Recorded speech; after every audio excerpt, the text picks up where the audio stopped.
Today we're going to change the spark plugs in our 2012 Jeep Patriot Latitude 2.4 liter 4-cylinder engine. But first we have to go to the auto parts store. Our closest auto parts store is Advance Auto Part, where we purchased the original equipment replacement spark plugs.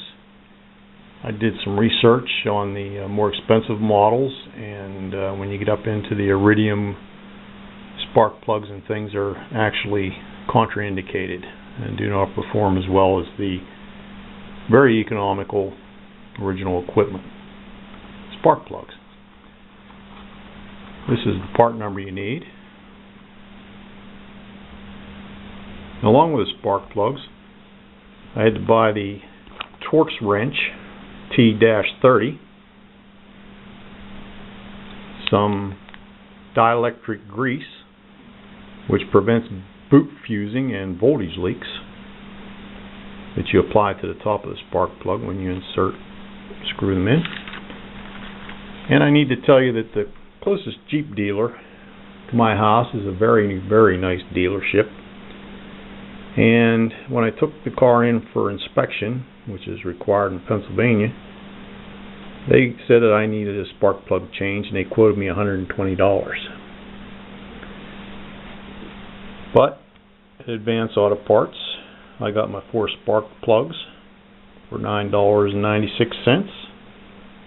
I didn't have that torque wrench in my toolbox, so that was $4.79. And the dielectric grease, which there's enough there for one application, was only $1.50.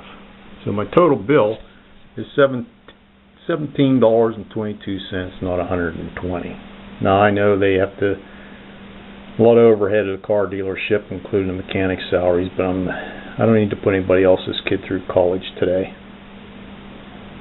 Now we're going out to the car. If you're really new at this kind of thing, you need to know how to open your hood. Down here next to the driver's seat in the front door jamb, you pull out this flappy thing and that releases the latch. It's a pretty windy day, so I hope the wind doesn't obscure my voice. But now that the hood's popped up from releasing the latch, right underneath the P, slide your fingers in there and you'll down, and you'll find a flap that moves from right to left, and you push it over. Then the hood will come up. But I got one hand on the camera, so I have to shut it off. We've inserted the yellow hood prop into its keeper to keep the hood open for us. And now we're going to clean all the falls leaves out from underneath the motor compartment here. Keep this air vent area free of debris, especially in the fall when you get a lot of leaves and things, because they'll mold on there and they'll rot your intake system, and you'll be sneezing every time you turn the heater on your car. Now you can't see the spark plugs. They're directly underneath this plastic cover, which just keeps dirt off of the engine. Doesn't serve any other purpose. And the way to remove that, there's no screws, there's no bolts, is you grab the corner right here and pull it up towards your face. Go to the other corner, pull it up towards your face, and it should pop right up. Now we can see where the 4 spark plugs are, underneath here. And we're going to test and make sure this new Torx 30 is the right tool for the job, and it is. I didn't want to unwrap it until I made sure it fit. I forgot to mention another thing you'll need before you start the job is a spark plug socket. It's 5/8. It has a rubber collar in here, and it has a nice long length. That way you can pull the spark plug up out easily from the depression it sits in the motor. Spark plug sockets used to come in a lot of different sizes. I guess 5/8 is pretty much the standard now, but when I was growing up, you had some motors that had like 3/4 inch spark plugs in them. Lawnmowers were different sizes than cars, and different model cars had different sizes, but I think they've pretty much settled on 16 millimeter 5/8 of an inch. And you'll also need an extension for your ratchet. These spark plugs are pre-gapped at 0.44. I don't know. I think it's 0.44. It's not going to tell you. It's advertised on the web page as 0.44. That defines the gap here. They come pre-gapped. Unless they've been dropped or you drop one, then you won't need a feeler gauge to test that gap. If it looks normal. Now to the nitty-gritty part. First thing you do is remove this electrical connection. There's a depression in the center. There's a little paddle on there. Force that paddle down.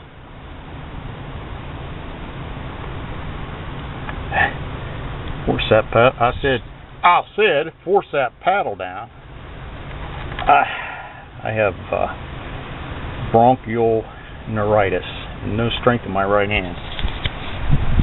It's really easy to get off there, trust me, but I can't push it. There. Push down on that paddle and pull it straight out.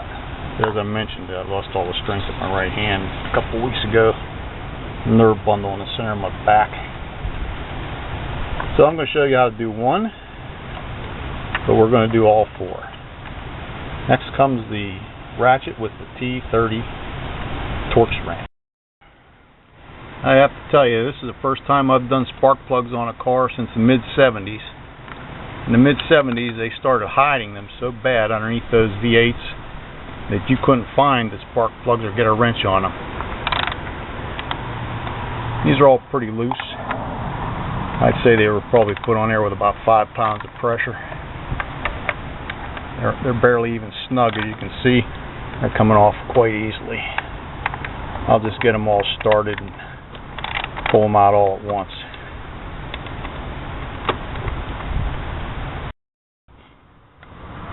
Now we're going to pull up on this boot. That comes right off. Sit up on here. And way down in there is a spark plug. If your socket set extension isn't long enough, that could be a problem. I know I have a longer one in the garage somewhere. I'll have to go looking for it maybe. It's always something. I went and got the longer extension down in the first plug hole with the spark plug socket attached, and when I went to pull it out to show it to you, it wouldn't come. The socket stayed in there, and the rubber on the socket was stronger than the ball on my extension, so I can't pull the socket back out until I remove the spark plug. So I just wanted to show you that extension. I think it has to be at least 5 inches.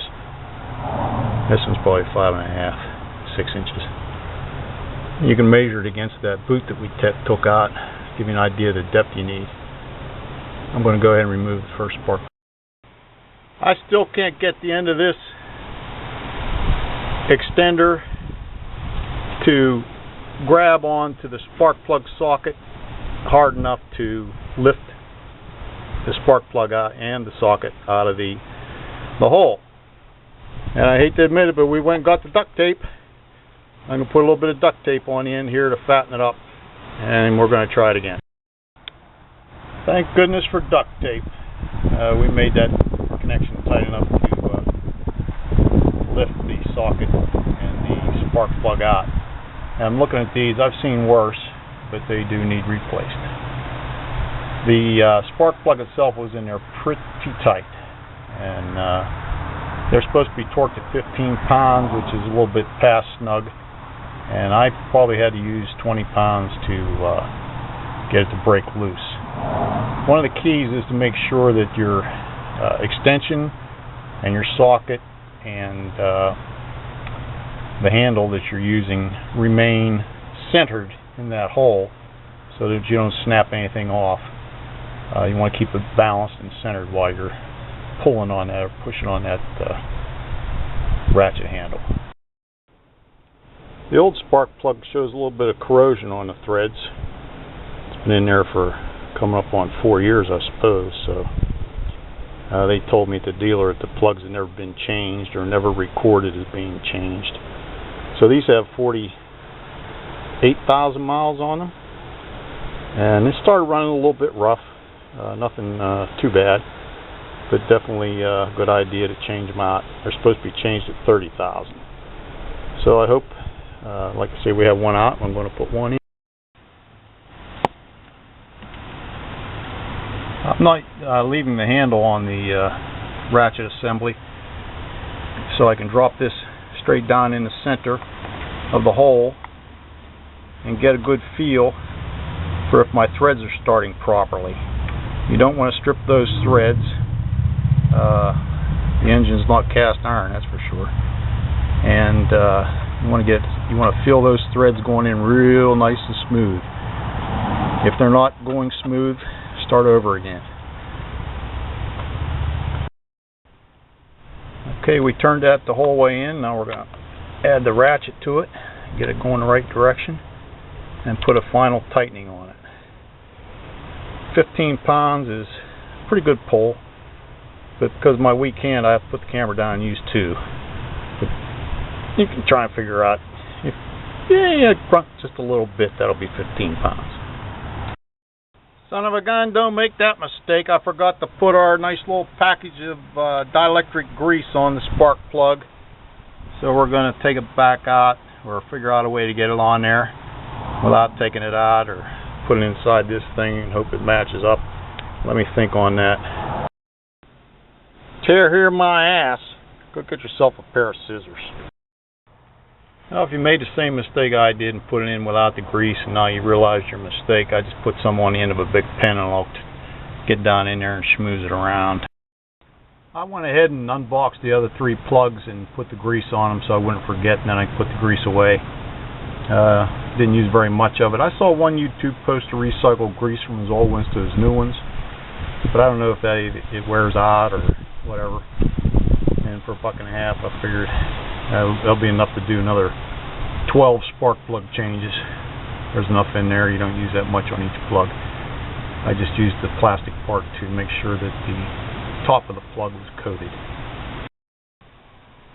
So we greased that first one with the top of the big pin. Now we're going to put the boot back down on, line it up with the Torx bolt hole, and get our Torx screw. Run that screw back down in. Like I said, this was fairly loose, probably about 5 pounds pressure. It was just snug, it wasn't tight. I'll put the handle on here, tighten that up.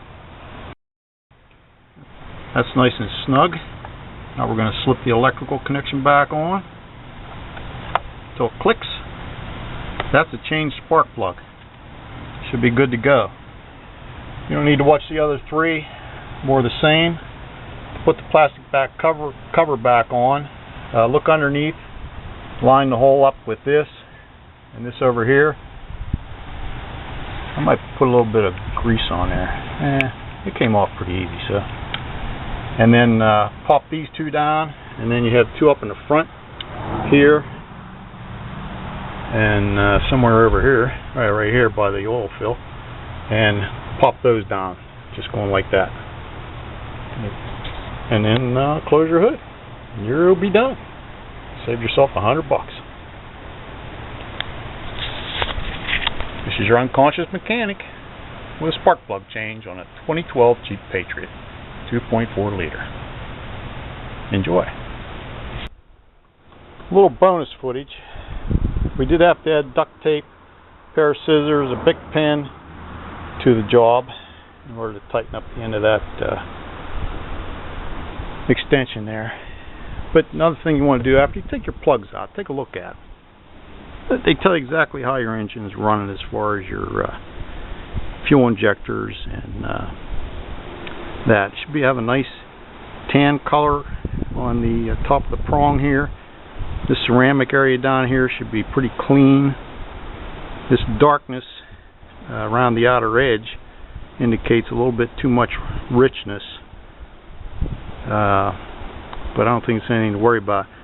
Now this one that was in the far right cylinder is a little bit cruddier than the others, And while I was at the Jeep dealer, they told me I should get my ejectors cleaned, my fuel injectors. Yeah, fuel injectors cleaned. And I'm going to do that with a bottle in the gas tank. So the good stuff, not the dollar store stuff. Some fuel injector cleaner.